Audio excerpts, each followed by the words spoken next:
भारत माता शिव शक्ति अवतार। आज है 26 फरवरी 2025। रिवाइज डेट है 14 जून 1967। मीठे बच्चे, तुम हो ज्ञान के फूल, दुनिया में एक भी नहीं है। आजकल तो देखो वन उत्सव करते रहते हैं। भगवान तो तुम्हारे लिए मनोत्सव करा रहे हैं। गीत है आखिर वह दिन आया आज। बागवान भी बैठा है, माली भी है, फूल भी है। यह नई बात है ना। कोई नया अगर सुनेगा तो कहेंगे कि यह क्या कहते हैं। बागवान, फूल आदि सब क्या है। ऐसी बातें तो कब शास्त्रों में सुनी नहीं है। तुम बच्चे जानते हो कि याद भी करते हैं तो खेवैया बागवान को। अब वो यहाँ आए हैं, यहाँ से पार ले जाने। बाप कहते हैं कि याद की यात्रा पर रहना है। अपने को आप ही देखो, हम कितनी दूर जा रहे हैं। कितना अभी सतो प्रधान अवस्था तक पहुँचना है। जितनी जितनी सतो प्रधान अवस्था होती जाएगी, समझेंगे कि हम लौट रहे हैं। कहाँ तक हम पहुँचे हैं।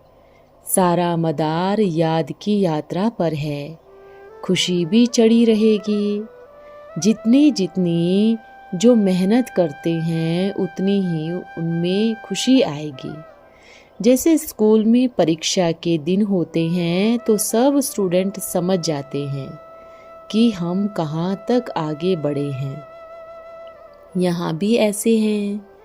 हर एक बच्चा अपने को जानता है कि हम कहाँ तक खुशबूदार बच्चा हूँ, कितना खुशबूदार औरों को बनाता हूँ। क्योंकि इस समय सभी बदबूदार कांटे हैं। यहाँ गाया भी जाता है कांटों का जंगल, वो है फूलों का बगीचा। मुसलमान लोग कहते हैं गार्डन ऑफ अल्लाह, समझते हैं कि वहाँ एक बगीचा है। वहाँ जो जाता है उनको खुदा फूल देता है। मन में जो कामना होती है वो पूर्ण करता है। बाकी ऐसे तो नहीं है कि कोई फूल उठा कर देंगे। जैसा जिनकी बुद्धि में है वो साक्षात्कार होता है। यहाँ साक्षात्कार पर कुछ भी मदार नहीं है। भक्ति मार्ग में तो साक्षात्कार के लिए गला भी काट देते हैं। मीरा को साक्षात्कार हुआ, उनका कितना नाम है। वो भक्ति मार्ग है, अर्थात दुर्गति मार्ग। अंधश्रद्धा वाले भक्त सब दुर्गति को पाए हुए हैं। बाप भी समझाते हैं कि यह बहुत ऊंचा था, अब बिल्कुल नीचे है। भक्ति मार्ग में ऐसे नहीं कहेंगे। भक्ति तो है ही दुर्गति मार्ग। भक्ति को तो आधा कल्प चलना ही है, ज्ञान है ही नहीं। अंधश्रद्धा की भक्ति है दुर्गति का राज्य। वेदों आदि का बहुत मान है। कहते हैं वेद तो हमारे प्राण हैं। अब तुम जानते हो कि वो वेद शास्त्र सब हैं। यह है ही भक्ति मार्ग के लिए। भक्ति का कितना बड़ा झाड़ है। ज्ञान का अर्थ तुम जानते हो। बीज भक्ति में कितनी मेहनत है, कितने मेले आदि लगते हैं। भक्ति मार्ग से तुम मेले ही होते जाते हैं। अब ज्ञान से तुम कितने शुद्ध होते हो, खुशबूदार फूल बनते हो। यह तुम्हारा बगीचा है। कांटा किसको नहीं कहेंगे। अगर विकार में कोई नहीं जाते होंगे तो कहेंगे कि इस बगीचे में एक भी कांटा नहीं। कांटे हैं कलयुग में। अब यह पुरुषोत्तम संगम युग है। इसमें कांटा कहाँ से आया। अगर कोई कहाँ से बैठा है तो अपने को ही नुकसान पहुँचाता है, क्योंकि यह इंद्र सभा है ना। इसमें सब ज्ञान परियां बैठी है। ज्ञान डांस करने वाली परियां। मुख्य मुख्य के नाम हैं। पुखराज परी, नीलम परी आदि आदि पड़े हैं। वो ही नवरत्न गाए जाते हैं। परंतु यह कौन थे, किनको भी पता नहीं। भक्ति मार्ग में तो बहुत कुछ चलता है, यहाँ तो कुछ भी नहीं। बाप सिर्फ कहते हैं कि मुझे याद करो। तुम बच्चों की बुद्धि में अभी समझ है, 84 का चक्र भी अब बुद्धि में है। शास्त्रों में तो 84 लाख कह देते हैं। अभी तुम सतो प्रधान से तमो प्रधान बने हो, फिर सतो प्रधान बनना है। कितना सहज है। भगवानुवाच बच्चों प्रति मामेकम याद करो। गीता पढ़ने से यह समझ नहीं आएगा कि परम पिता परमात्मा आत्माओं से बात करते हैं, कोई की भी बुद्धि में नहीं होगा। गीता वालों के पास जाओ तो उनकी बुद्धि में कुछ नहीं है, सिर्फ संस्कृत में किताब है वो याद कर लेते हैं। यह भी एक धंधा हो जाता है। कोई एक बच्चे को कंठ करवा कर सिखा देते हैं, गीता और उनका अर्थ थोड़ा कंठ करवा लेते हैं, फिर ढेर के ढेर लोग उनके पास आते हैं। इसको कहा जाता है कनरस। भक्ति मार्ग में तो है ही कनरस। यहाँ पर कनरस की कोई बात नहीं है। सिर्फ आत्माएं बाप को याद करो। बाप कहते हैं मीठे मीठे बच्चों, माया के तूफान तो आएंगे। माया ऐसी मोहिनी है जो झट फंसा देती है, फिर पछताएंगे कि हमने यह क्या किया। हमारी तो की कराई सारी चट हो गई। यह है बगीचा। बगीचे में अच्छे अच्छे फूल भी होते हैं। इस बगीचे में भी कोई तो बहुत फर्स्ट क्लास फूल होते जाते हैं, जैसे मुगल गार्डन में अच्छे अच्छे फूल हैं। सब जाते हैं उनको देखने। यहाँ तुम्हारे पास तुमको कोई देखने तो आएंगे नहीं। तुम कांटों को क्या मुंह दिखाएंगे। वो तो छीछी है ना। गायन भी है, पतित कपड़ों को आए धोते हैं। बाबा को जप साहिब सुखमणि आदि सब याद थी। अखंड पाठ भी करते थे, रहते भी मंदिर में थे। मंदिर की चार्ज सारी हमारे पर थी। तुम अभी समझते हो कि पतित कपड़ों को आए धोए का अर्थ क्या है। महिमा सारे बाप की ही है। मेंढकों के मुआफिक सिर्फ टांटा करते रहते हैं, अर्थ कुछ नहीं समझते। जैसे गाते हैं पतित पावन सीताराम, और बोलो कि तुम पतित हो तो गुस्सा लग जाएगा। अभी तुम बच्चों को बाप बैठ समझाते हैं। बच्चों को कहते भी हैं कि अच्छे अच्छे फूल लाओ। जो अच्छे अच्छे फूल लाएंगे वो ही अच्छा फूल माना जाएगा। सब कहते हैं हम तो श्री लक्ष्मी नारायण बनेंगे, तो माना कि सब गुलाब के फूल हो गए ना। एम ऑब्जेक्ट ही यह है ना। गोया सब सदा गुलाब होंगे, ऐसा सिद्ध होता है। बाप कहते हैं अच्छा तुम बच्चों के मुख में गुलाब, सब पुरुषार्थ कर सदा गुलाब बनो। स्वर्ग में जाने लायक जरूर बनना है। ढेर के ढेर बच्चे हैं, प्रजा तो बहुत बन रही है। वहाँ है ही राजा और रानी। सतयुग में तो वजीर होते नहीं, क्योंकि राजा में ही फुल पार्ट रहता है। वजीर आदि से राय आदि लेने की दरकार नहीं रहती।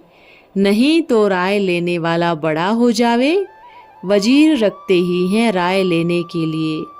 वहाँ तो राय की दरकार नहीं। भगवान भगवती को राय की दरकार नहीं।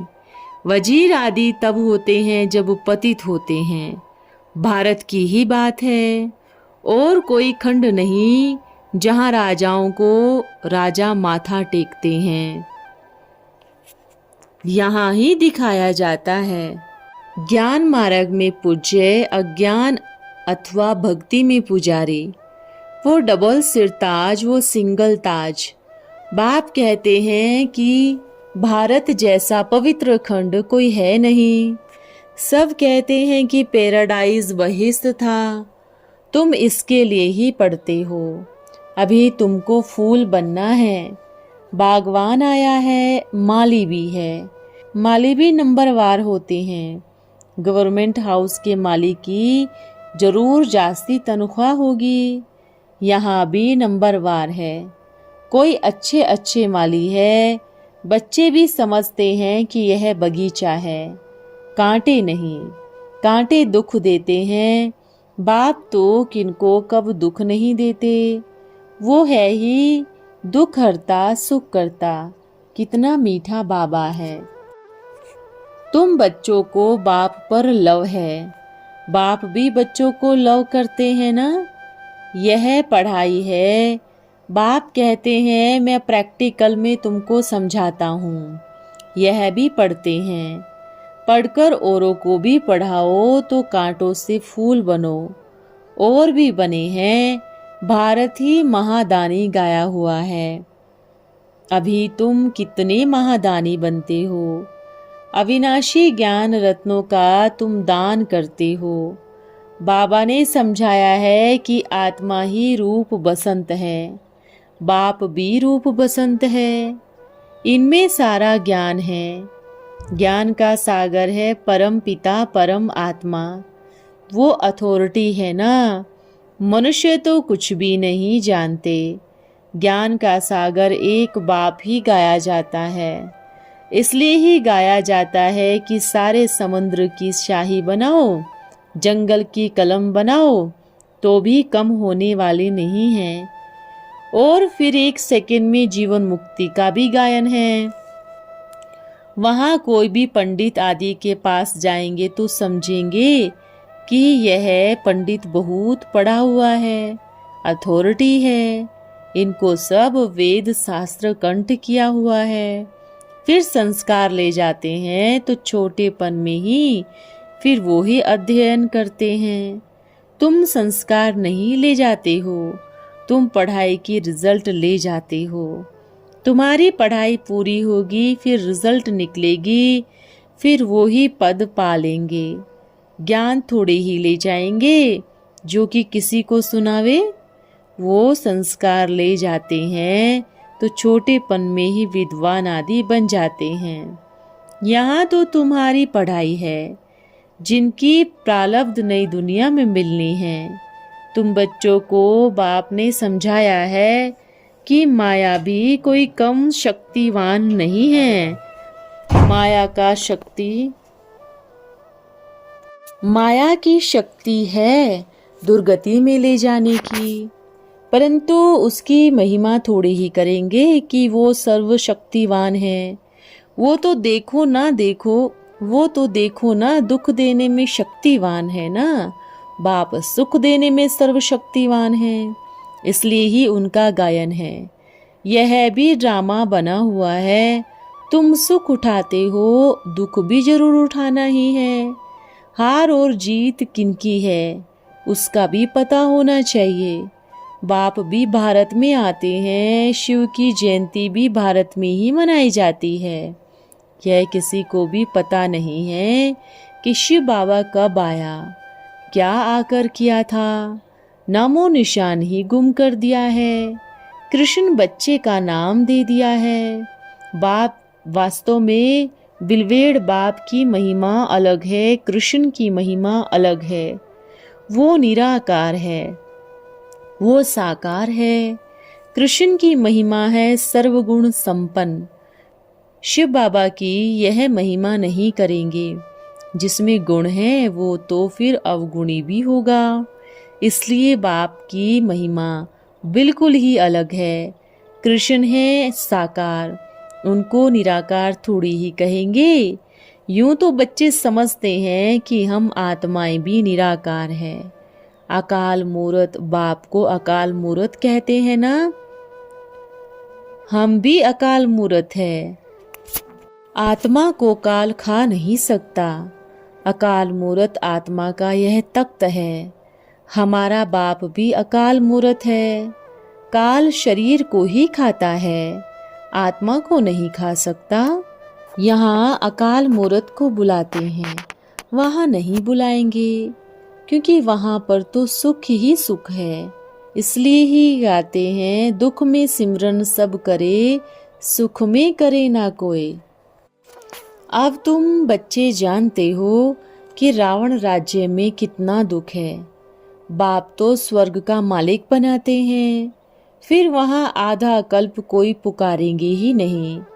जैसे लौकिक बाप बच्चों का श्रृंगार कर फिर वानप्रस्थ लेते हैं, फिर सब कुछ बच्चों को देकर कहेंगे कि अभी हम सत्संग में जाते हैं, कुछ खाने पीने के लिए भेजते रहना। यह बाप तो ऐसे नहीं कहेंगे ना, यह तो कहेंगे, मीठे मीठे बच्चों, हम तुमको विश्व की बादशाही देकर वानप्रस्थ में चले जाएंगे। हम थोड़े ही कहेंगे कि खाने के लिए भेजते रहना, हम थोड़े ही कहेंगे कि खाने के लिए भेजना। लौकिक बच्चों को तो फर्ज है बाप की संभाल करना, नहीं तो खाएंगे कैसे। यह बाप तो कहते हैं कि मैं तो निष्काम सेवाधारी हूँ। मनुष्य कोई निष्काम हो नहीं सकता। भूखा मर जावे, हम थोड़े ही भूखे मरेंगे, हम तो अभोक्ता है। हम तुमको विश्व की बादशाही देकर फिर जाकर विश्राम लेंगे, फिर हमारा पाठ बंद हो जाता है, फिर भक्ति मार्ग में शुरू होता है। यह अनादि ड्रामा बना हुआ है जो बाप ही बैठ समझाते हैं। वास्तव में तुम्हारा पाठ सबसे जास्ती है, जो आफरीन भी तुमको मिलनी चाहिए। मैं आराम करता हूँ, तब तुम ब्रह्मांड के भी विश्व के भी मालिक बनते हो। तुम्हारा नाम बड़ा होता है। इस ड्रामा का राज भी तुम जानते हो। मूल वतन, सूक्ष्म वतन, स्थूल वतन, यह ड्रामा कैसे चक्र लगाता है, यह तुमको पता है। तुम हो ज्ञान के फूल, दुनिया में एक भी नहीं। आजकल तो देखो वन उत्सव करते रहते हैं, भगवान तो मनुष्यों को मनोत्सव कर रहे हैं। अब बाप कहते हैं कि याद करो तो खाद निकल जावे। तुम बच्चों को तो कितनी खुशी होनी चाहिए। तुम जानते हो कि हम फूल बन रहे हैं, हम कितनों का कल्याण करते हैं। यह भी व्यापार है। कोई विरला व्यापारी यह व्यापार करे। बाबा को सौदागर, जादूगर भी कहते हैं। कमाल करते हैं जो मनुष्य को देवता रंक से राव बना देते हैं। अभी बेहद के बाप से तुम सौदा लेते आए हो, इन जैसा दाता कोई होता नहीं है। बाप समझाते हैं कि मेरा पाठ भक्ति मार्ग में भी बंधा हुआ है। अब बाप बैठ समझाते हैं कि मैं क्या क्या करता हूँ। आगे चलकर समझते रहेंगे, जैसे पहले भी समझा था। अच्छा बच्चों को याद, प्यार और नमस्ते। आज का वरदान है, पुरुषार्थ का प्रत्यक्ष प्रमाण रूप भव। अपने को एक सेकंड में वाणी से परे वानप्रस्थ अवस्था में स्थित कर सकते हो, कैसी भी परिस्थिति हो। वास्तव में वायुमंडल हो या प्रकृति का तूफान हो, लेकिन इन सब के होते हुए, देखते हुए, सुनते हुए, महसूस करते हुए, जितना ही बाहर का तूफान हो उतना स्वयं अचल अटल शांत स्थिति में स्थित हो सकते हो। भिन्न भिन्न प्रकार के कारण होते हुए स्व निवारण रूप बने, इसको कहा जाता है पुरुषार्थ का प्रत्यक्ष प्रमाण रूप। ओम नमः शिवाय।